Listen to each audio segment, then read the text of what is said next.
నమస్కారం, welcome to Suman TV. నేను గీతాంజలి. ప్రస్తుతం మనతో పాటు దివ్య విశ్వశక్తి పరివార ప్రచారకులు ఓం స్వరూప్ గురూజీ ఉన్నారు. వారితో మాట్లాడదాం. నమస్కారం గురుగారు. శుభమస్తు తల్లి.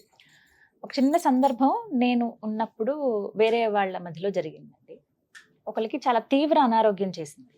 అయితే మూడో వ్యక్తి అన్న మాట ఏమిటంటే, ఏ జన్మలో ఏ పాపం చేసుకున్నారో ఈ జన్మలో ఇలా అనుభవిస్తున్నారు అంటూ అన్నారు. నిజంగా ఇప్పుడు ఏమన్నా అనారోగ్యాలు కావచ్చు, తీవ్రమైన జబ్బు చేసిన ఇలాంటివన్నీ కూడా గత జన్మలో చేసినటువంటి పాపాలకి గుర్తుగా అలా వస్తూ ఉంటాయా, అప్పటివి ఇప్పుడు అలా వస్తాయా అని అనిపించింది నాకు. ఇది నిజమా కాదా మీరే చెప్పాలి. ఏం లేదమ్మా, పూర్వ జన్మ సంచితాలు ప్రాప్తి అనేటువంటివి ఉన్నాయి. ముఖ్యంగా ఏమిటంటే జబ్బుల విషయానికి వచ్చేసరికి కొన్ని ఇంకా వేరే కూడా మనం తీసుకోవచ్చు. ముందు జబ్బుల విషయం గురించి ముఖ్యంగా ఇప్పుడు అందరూ ఒప్పుకునేవడానికి వీలుగా కూడా నేను మీకు అవి చూపించడానికి ప్రయత్నం చేస్తున్నాను. ఈ శరీరంలో ప్రస్తుతం వాళ్ళు ఉండే శరీరంలో ఏదో రుగ్మత్తు, ఏదో అనారోగ్యం కలిగితే సింపుల్గా డాక్టర్ దగ్గరికి వెళ్తాం, సహజం. వాళ్ళు ఏదో టెస్టులు చేయిస్తారు, అది చేయిస్తారు. డాక్టర్ గారు ఒక మంచి విషయం అడుగుతారు. టెస్టులు అవన్నీ చూశాక, షుగర్ అనుకోండి, ఏమండి మీ ఇంట్లో ఎవరికన్నా ఉందా అని అడుగుతారు. ఫస్ట్ మీ పూర్వీకులకి ఎవరికన్నా ఉందా అని అడుగుతారు. ఎందుకు? డిఎన్ఏ ద్వారా జెనెటిక్గా ఏమన్నా అది క్యారీ అయినట్టు ప్రూఫ్స్ అవి. అలాగే హార్ట్ ప్రాబ్లమ్స్ ఉండే దానికి కూడా మన వాళ్ళల్లో ఎవరికన్నా ఉందా, స్కిన్ డిసీజెస్, అలవాట్లు, కొంతమందికి అలవాట్లు ఉంటూ ఉంటాయి. ఇవన్నీ కూడాను శరీరానికి సంబంధించినది. పూర్వజన్మలో కూడా ఆ జీన్స్, ఆ జెనెటిక్, ఆ డిఎన్ఏతో ఉండేటువంటి శరీరాలని క్యారీ చేశాం కదా. ఇప్పుడు తండ్రికి ఉన్నది కొడుకు రావచ్చు, ఆ కొడుకున్నది మనవడికి రావచ్చు. ఇది ఒప్పుకోవాలి, ఒప్పుకోకపోవడానికి లేదు. ఎవరో ఒకరు అంటే 7 తరాల వరకు, 3 తరాల వరకు ఒకప్పుడు చూసేవారు పెళ్లిళ్ళల్లో, వాటిలో 21 తరం వరకు కూడా చూసిన దాఖలాలు ఉన్నాయి. అది చాలా మంది వాడుకల్లో లేవు, అప్పట్లో ఉండేవి. అందుకని ఈ యొక్క సిస్టమ్ ఏదైతే ఉందో ఆ మానవుల థాట్ క్యారీలో కూడా ఉంటుంది. మానవుడు ఆ థాట్ని క్యారీ చేసినప్పుడు ఆ శరీరంలో ఉండేటువంటి జీన్స్ కూడా, కణాలకు కూడా మైండ్స్ ఉంటాయి. ఇది ఇంకో విషయం. ఆ మైండ్, ఆ కణాల మైండ్ ఏ విధమైన మీరు డైరెక్షన్స్, మీరు ఏ సలహాలు వాటికి ఇవ్వగలుగుతారో అవే ఫాలో అవుతాయి. ఎన్ని వందల వేల కణాలున్నా అన్ని కణాలకి మైండ్స్ ఉంటాయి. ఇంకో విషయం, మీకు ఒక్కదానికి మైండ్ ఉన్నట్టు కాదు, ఆ కణాలకు కూడా మైండ్ ఉంటుంది. ఆ మైండ్స్లో అందుకోసం ఈ ఏకాగ్రత కుదరడానికి, ఆ ధ్యాన పరిస్థితులు చేయడానికి కూడా చేస్తేనే ఆ మొత్తం జెనెటిక్గా మొత్తం అన్ని మైండ్స్ ఏకమై ఏకాగ్రత కుదురుతుంది.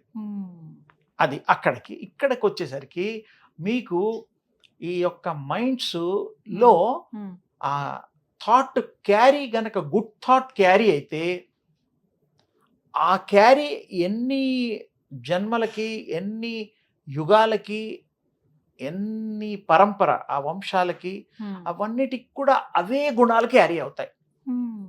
Thought important. థాటే కదా క్యారీ చేసేది, అదే ముఖ్యమైనది. ఎందుకంటే వీటికి కూడా మైండ్ ఉంటుందిగా, ఆ మైండ్ అది తీసుకుంటుంది. దాన్ని బట్టి ఒకవేళ అలా మారుతాయి. మంచి థాట్ ఉండడం వల్ల మంచి స్వస్థత చేకూరిన వాళ్ళు ఆరోగ్యం. మా తాతగారు ఎంత ఆరోగ్యంగా ఉండేవాడు, కండలు తిరిగి మంచి కలరు, మంచి పళ్ళు ఉడకుండా బాగుండేవాడు అనుకోము అప్పుడప్పుడు. అంటే ఏమిటి? తాతగారు, మనం కాదు.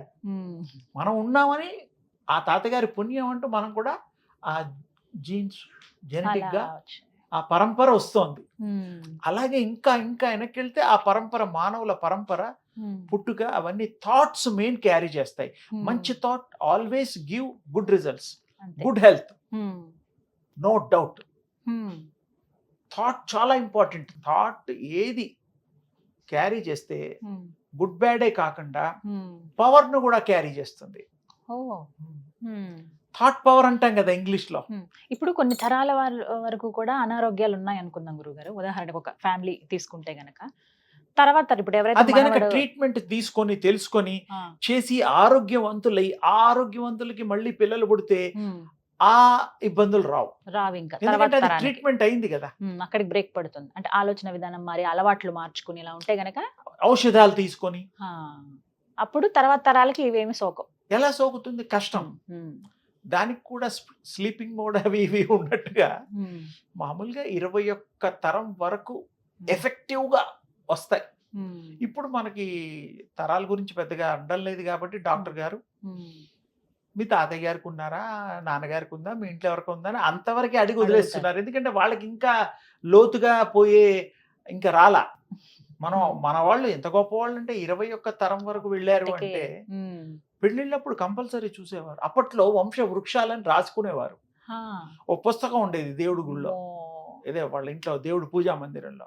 ఆ, మీ తాతగారు ఎవరు, మా తాతగారు, వంశ వృక్షం అని క్లియర్ గా ఉండేవి, అప్డేట్ ఉండేది. ఇప్పుడు అబ్బో. వంశవృక్షం తెలీదు, అసలు మన లేదు ముత్తాత పేరు తెలియదు మనకి. పొరపాటున తెలిస్తే తెలుస్తుంది కానీ కొన్ని పేర్లు మర్చిపోతాం. కదా. అంతే. నాన్న పక్కగా తెలుస్తుంది, తాతయ్య అన్న, మహా తాతయ్య అంటే. ముత్తాత అక్కడి వరకు. మహా ఇక అది 7 తరాలు ఎవరికి గుర్తున్నాయి. ఉమ్, అందుకనే ఇలాంటి గొడవలు ఉంటాయి, మర్చిపోతాం. కాబట్టి అప్పట్లో ఈ వంశ వృక్షాలు రాసేవారు పుస్తకంలో. వంశ వృక్షము అంటే చెట్టులాగా ఉమ్, అని అర్థం. ఉమ్, మరి ఎంత గొప్ప సైన్స్ మన వాళ్ళది, నిజం. మన ధర్మం ఎంత గొప్పది, మన పాత వాళ్ళ ప్లానింగ్ ఎంత గొప్పది. ఉమ్, అవి అద్భుతం అందుకని అసలు. ఈ జబ్బులు తగ్గించుకోవడానికి కూడా అప్పట్లో ఆయుర్వేదం గొప్పగా ఉండేది. ఉమ్, ఆధ్యాత్మికంగా కూడా పూజలు పునస్కారాల్లో కూడా తీర్థాలు ఉమ్, ఆ కుటుంబానికి చేసి తాగిచ్చేవారు. ఉమ్, ఆ తాగిచ్చడం కూడా ఆ తీర్థం ఏమయ్యేది, ఎనర్జీ ఫామ్ చేసి ఉమ్, ఆ ఎనర్జైజ్డ్ వాటర్ని తీర్థంగా తీసుకోవడం వల్ల ఉమ్, అవి క్షమించబడతాయి, ఉమ్, క్షమింపబడతాయి. ఉమ్, దాని మైండ్లో కూడా ఆ థాట్ బ్రేక్ అయిపోతుంది. బ్రేక్ అవుతుంది, ఇంకా పెరగకుండా ఉంటుంది. ఇప్పుడు అనారోగ్యం స్వస్థత అనేది. చేయించేది మన పూర్వీకులు ఎంతో మంది శక్తిమంతులు ఋషులు, వాళ్ళు ఉమ్, రోగాలు తగ్గించారు. కళ్ళు లేని వాడు కళ్ళు ఇచ్చారు. అవును, మన చరిత్రలో ఉన్నాయి. అది ఎలా సాధ్యమయ్యాయి యోగం అంటే ద్వారా, యోగం ద్వారానే. ఆ దివ్య శక్తి ఆరాధన ద్వారా ఉమ్, సర్వము సాధ్యమే. ఉమ్, చెయ్యాలి, ఓపికలు ఉండాలి. ముఖ్యం. ఓపికలు కూడా మనుషులకు లేవు కదా ఇప్పుడున్న ఈ బిజీ లైఫ్ లో. ఆ బిజీ లైఫ్ లో. అందుకని ప్రతిదీ సాధ్యమే. ఉమ్, ఆరోగ్యంగా ఉండొచ్చు, ఐశ్వర్యంగా ఉండొచ్చు, మంచి థాట్స్ క్యారీ చేయొచ్చు, ఉమ్, మంచిని పొందొచ్చు, మన కుటుంబంలో పంచొచ్చు కూడా ఉమ్. తప్పకుండా. ఇది అలవాటు చేసుకో. రైట్. ధన్యవాదాలు శుభం గురుగారు. తల్లి.